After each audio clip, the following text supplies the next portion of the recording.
결혼일로부터 전 2년 또는 후 2년이기 때문에 최장 4년 동안에 이러한 기존의 5천만 원에 해당하는 증여재산 공제 이외에 별도의 증여 1억 원이 가능하다는 점인데요. 지난 7월 달에 이런 세법 개정안 이후에 11월 30일자로 이 국회 기재위에서 추가적으로 의결된 내용이 있습니다. 바로 결혼뿐만 아니라 출산을 하는 경우에도 이 출산일로부터 2년 이내에 이 거주자가 직계 존속, 그러니까 부모님이나 할아버지 할머님으로부터 추가적으로 받는 1억 역시 결혼과 마찬가지로 증여세를 과세하지 않겠다라고 하는 내용이 발표가 되었죠.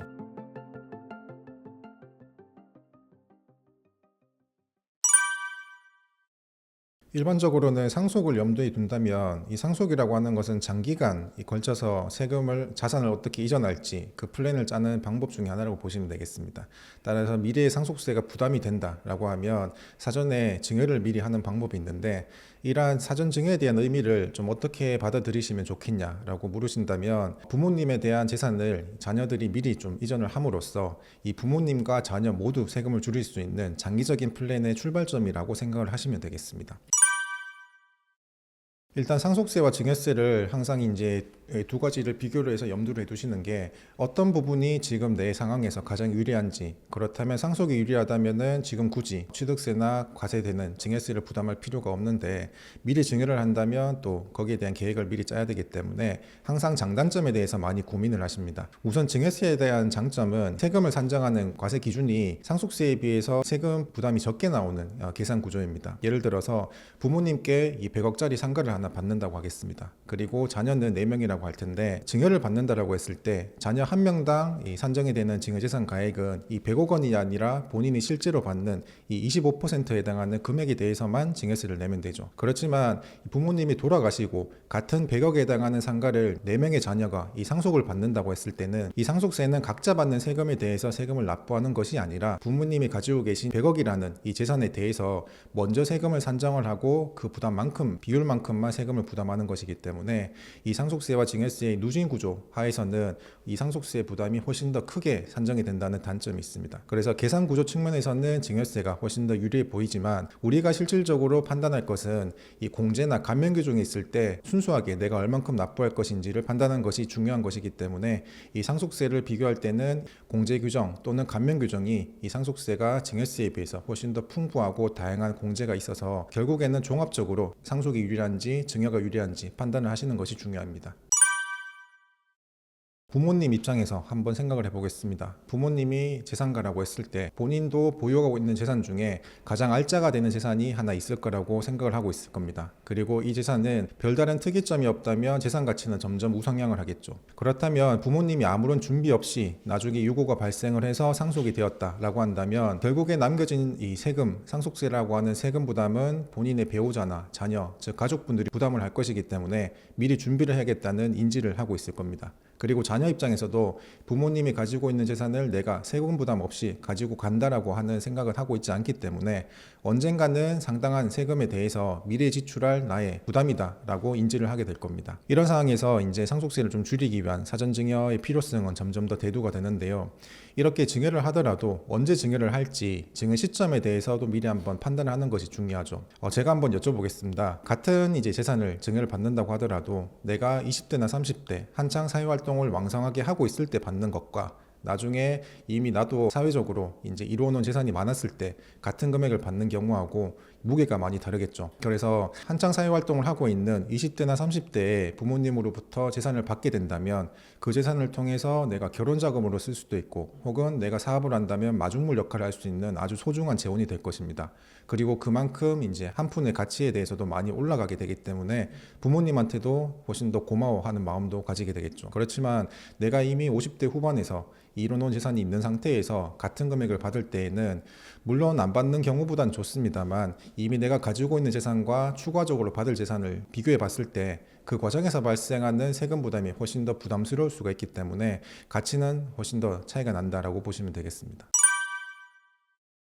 일반적으로 사전 증여를 할 때에는 크게 세 가지 내용에 대해서 좀 주의를 하시면 되겠습니다. 우선 첫 번째는 증여를 받을 때 지금 당장 증여받는 재산가액도 중요하지만 과거에 내가 부모님으로부터 여러 차례 증여를 받았다면 이 합산과세가 있기 때문에 10년 동안에 내가 지금 받을 증여에 대해서 추가적으로 합산될 증여가 얼만큼 있는지 미리 확인하는 것이 중요하죠. 그러면 합산과세가 되면 세금 부담이 어떻게 달라지냐라고 말씀드린다면, 증여세는 이 세금을 산정하기 위한 과세 표준 구간마다 10%에서 최대 50%까지 이 5단계 누진세율로 세금이 산정이 되게 되어 있습니다. 그래서 증여를 받을 때마다 해당 증여에 대해서 산정이 되는 금액이 합산한 금액보다 이 증여재산가액을 기준으로 합산을 했을 때 산정되는 금액이 누진 효과 때문에 월등히 더 부담이 되기 때문에 지금 당장 증여를 받을 때에는 과거에 내가 얼만큼 증여를 받았는지 그 거래 내역에 대해서 히스토리를 한번 확인을 하는 것이 중요하고, 사실 10년 동안의 거래를 합산을 하기 때문에 과거 10년 가까운 기증여가 있는 경우에는 지금 당장 생각을 나지 않을 수가 있습니다. 그래서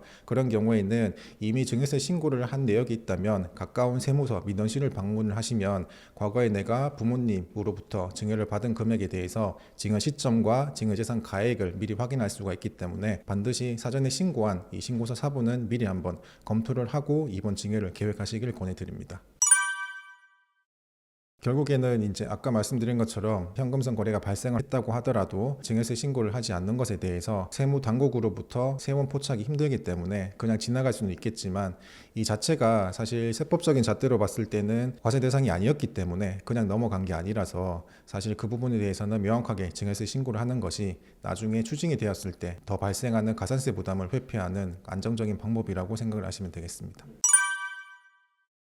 사실 지난 7월 달에 결혼을 했을 때 자녀들에게 추가적으로 증여했을 때 그 금액이 1억 원인 경우라면 증여세 없이 증여가 가능하다, 현금 증여가 가능하다는 내용은 아마 익히 들어서 알고 계실 것 같습니다. 그 내용을 좀 정리를 해보자면, 결혼일 전후, 결혼일로부터 전 2년 또는 후 2년이기 때문에 최장 4년 동안에 이러한 기존의 5천만 원에 해당하는 증여재산 공제 이외에 별도의 증여 1억 원이 가능하다는 점인데요. 지난 7월 달에 이런 세법 개정안 이후에 11월 30일자로 이 국회 기재위에서 추가적으로 의결된 내용이 있습니다. 바로 결혼뿐만 아니라 출산을 하는 경우에도 이 출산일로부터 2년 이내에 이 거주자가 직계 존속, 그러니까 부모님이나 할아버지 할머님으로부터 추가적으로 받는 1억 역시 결혼과 마찬가지로 증여세를 과세하지 않겠다라고 하는 내용이 발표가 되었죠. 다만 이 결혼할 때와의 차이점은 이제 출생 전에 미리 증여를 받는 경우에는 해당되지 않는다는 점입니다. 다시 말씀드리지만 결혼을 위한 이 추가 증여인 경우에는 결혼 전 2년까지도 이 증여를 받는 시점을 인정을 하고 있습니다만,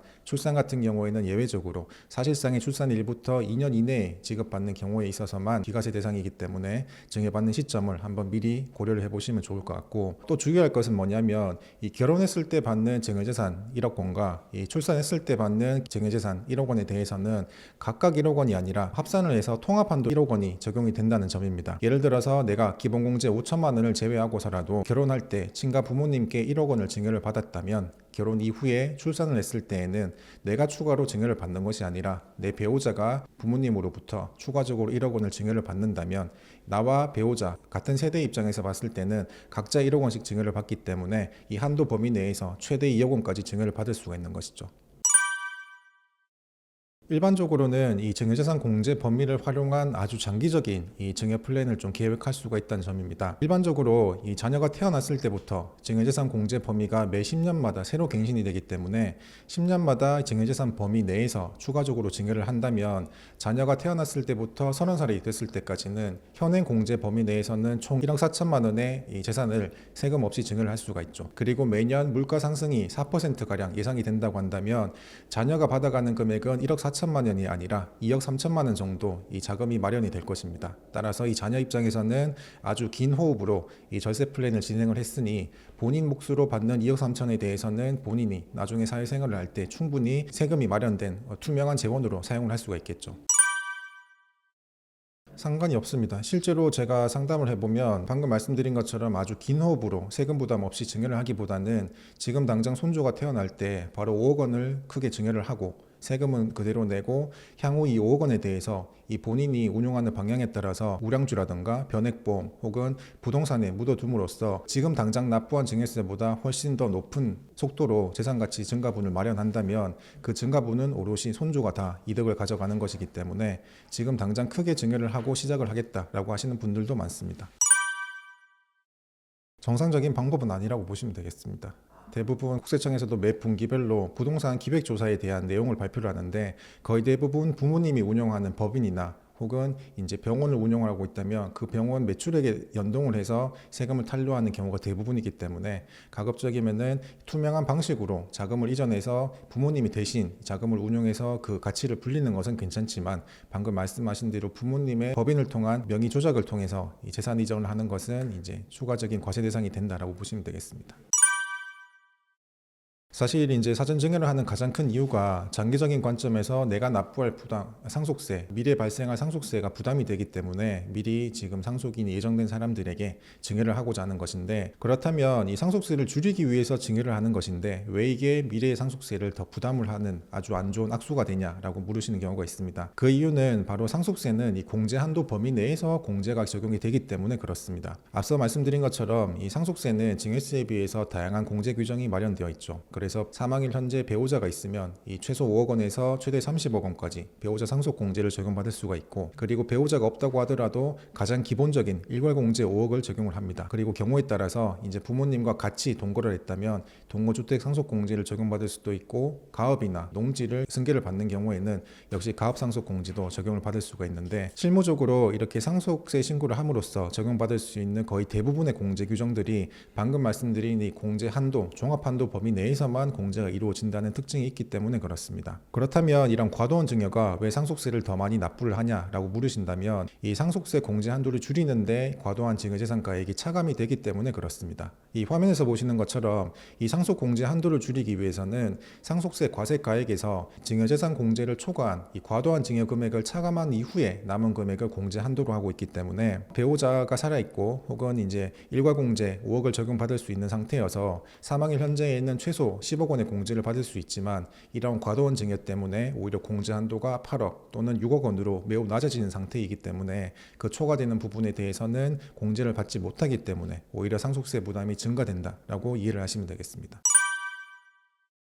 그런 부분도 사실상 증여를 본다고 이해를 하시면 되겠습니다. 결국에 증여라고 하는 것은 내가 부모님으로부터 눈에 보이는 부동산이나 금융재산을 단순히 받는 행위뿐만 아니라 내가 상환해야 될 부채를 부모님이 대신 갚아주는 것도 과세 대상이 되는 증여의 큰 범위에 포함이 된다고 보시면 되겠습니다. 그리고 방금 말씀하신 이런 그 부채를 대신 상환한다는 것에 가장 이제 대표적인 예시가, 일반적으로 이제 부모님으로부터 상가를 받을 때 상가에는 보통 세입자가 있을 것이고 상가에 대한 근저당 대출이 조금 있는 경우가 대부분입니다. 그래서 증여를 받을 때에는 단순한 증여가 아니라 채무 부분을 내가 대신 상환하는 조건으로 부담부 증여를 받는 경우가 많은데, 이 부담부 증여를 받고 난 이후에도 세입자가 나갔을 때 임대보증금에 대한 이 지출이라든가 혹은 원리금 상환에 대해서도 수중인인 자녀가 부담을 하는 것이 아니고 여전히 증여자인 부모님이 대납을 하는 경우에는 이런 부담부 증여가 인정이 되지 않죠. 그렇기 때문에 부담부 증여가 취소가 되고 원칙적으로 순수 증여를 봤을 때 나오는 더 높은 세금에 대해서 나중에 부담을 하는 경우가 대부분의 채무를 대신 부담하는 경우입니다. 사실 배우자는 일단은 세대가 같은 세대이죠. 말 그대로 나의 배우자인 것이기 때문에 세법에서는 어떤 특징이 있냐면 부부는 하나의 경제 공동체를 본다는 인식이 강합니다. 그렇기 때문에 부모와 자녀는 세대가 다를 것이고, 또 부모의 경제적 독립성과 자녀의 경제적 독립성이 명확하게 구분을 하고 있기 때문에 부모와 자녀 간의 거래보다는 오히려 배우자 간의 거래에 있어서는 조금 더 이제 증여로 볼 이런 여지에 대해서는 좀 낮다라고 보시면 되겠고, 증여재산 공제가 부부 간에는 6억까지지 않습니까? 그래서 일반 자녀에 비해서는 증여재산 공제가 훨씬 높다고 하는 점도 아마 이러한 취지 때문에 이 증여재산 공제를 높게 마련한 근본이 될 것입니다. 그리고 최근에 제가 상담을 한 경우에는 경북 의성 쪽에, 의성이 마늘이 굉장히 유명한 지역입니다. 그래서 부부 모두 각자 이름으로 마늘 농사를 지으시는데, 마늘 농사의 특징이 대부분 현금 거래예요. 주변에는 이제 농산물 도매업자나 소매업자에게 현금을 받고 파는 거래이기 때문에 본인 부부 각자 이름으로 마늘 농사를 하고 사업체가 있는 상황에서 부부 간의 현금 거래가 한 달에 5억, 10억 가까이 있는 경우가 많습니다. 그런 경우를 모두 다 증여세로 볼 수 있냐라고 본다면, 마찬가지로 사업자금 이외에 생활비 목적이라고 한다면 증여세로 볼 수는 없겠죠. 그래서 부부 간에 있어서는 과연 부부가 하나의 경제 공동체로서 일반적인 의미에서 순수한 증여를 목적으로 증여를 하는 경우 이외에는 대부분의 증여 문제는 크게 대두되지 않는다라는 점을 좀 인식을 하시면 되겠습니다. 세법에서는 이제 기부를 하더라도 특정 목적의 기부처가 정해져 있습니다. 이제 과거의 뉴스를 보시면 우리나라에 이제 장군을 지내신 성함은 기억이 안 납니다만 그 예비역 장군께서 해외에 있는 대학에 기부를 했는데 그 기부를 하고 난 다음에 국세청에서 비과세 대상이 되는 기부가 아니라 증여 대상이 되는 자금 이동이라고 했기 때문에 증여세 문제가 추징이 많이 대두가 된 적이 있습니다. 그렇기 때문에 일반적인 기부를 하더라도 세법에서 정한 비과세 대상이 기부인지 아닌지는 미리 사전에 검토를 해보시고 기부를 하시는 것이 추가적인 증여세 문제 없이 안전한 기부가 되겠죠.